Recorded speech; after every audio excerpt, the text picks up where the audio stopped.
صحیح بخاری اور صحیح مسلم میں روایت ہے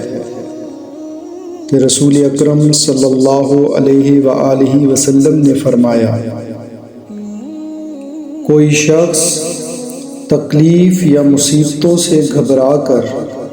موت کی تمنا نہ کرے، اس لیے کہ اگر نیک ہوگا تو اس کی نیکیوں میں اضافہ ہوتا رہے گا، اور اگر وہ برا ہوگا تو ممکن ہے کہ اللہ رب العزت اسے توبہ کی توفیق عطا فرما دے۔